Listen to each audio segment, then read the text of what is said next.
Hi guys, it's me, I'm the Frugal Chef. Hey, let's make some crispy oatmeal cookies today.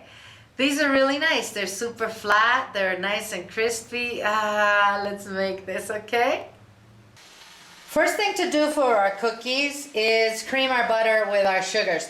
I crumpled up this butter because I wanted to get soft, and my kitchen's so cold that it's been out at room temperature for a long time and it's still cold. So I just softened it a little bit just so that the creaming will be easier. So I have a cup of unsalted butter in there, a cup of sugar, and I have half a cup of molasses. If you don't want to use molasses, you can use brown sugar. You'd need about 3/4 cup. I'm going to cream this until it's nice and smooth.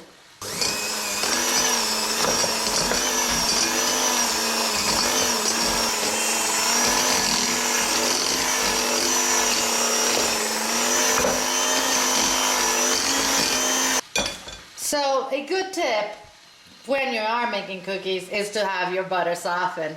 Okay, see, it just creams so much nicer when your butter is hard. It just, you get chunks of butter in there. It's very hard to cream. So keep that in mind next time you're making cookies. Now I'm going to add 2 eggs, one at a time. We're gonna add one and beat, and then add a second one and beat.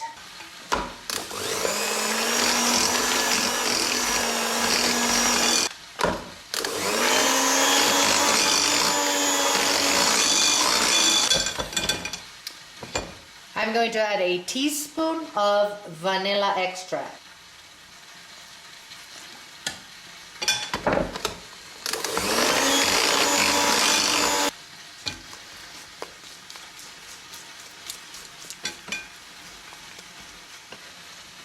So here's our dry ingredients, guys. We have 2 cups of flour, 2 cups of rolled oats, a teaspoon of baking soda, and a 1/4 teaspoon of salt.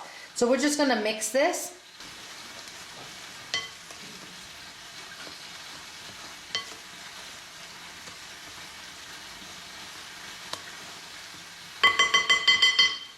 And we're going to add it to our creamed butter. I'm going to beat this until it's nicely incorporated. I don't want to overbeat it. I don't want my cookies to be tough.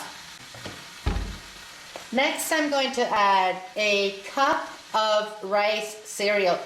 I'm using Special K. And I'm going to add a cup of semi-sweet chocolate that I just cut into chunks. Of course, you can add, already pre-cut chocolate chunks. Now we're just going to mix this very slowly until it's just all mixed.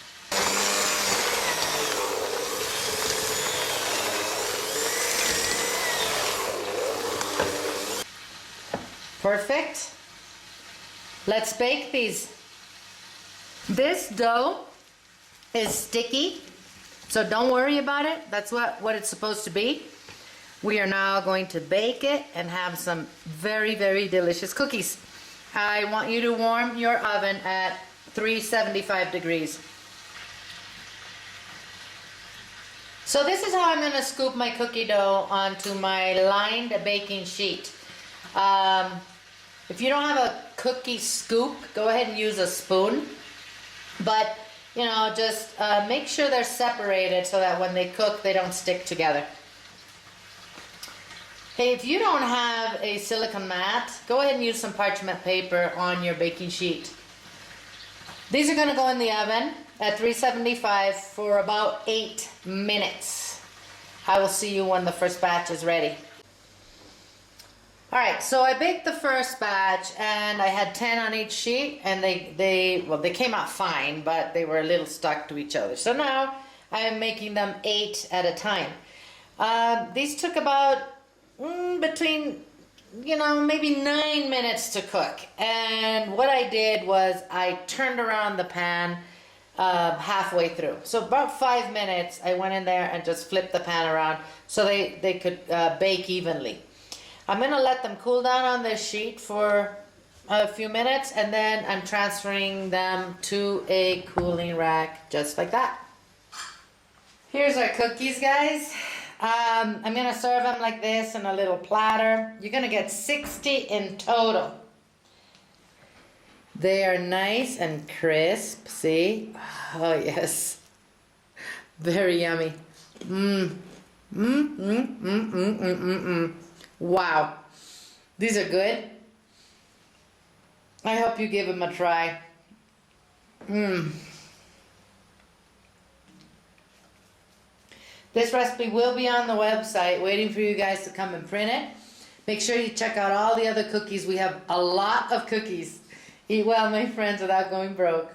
I'm going to see you guys soon.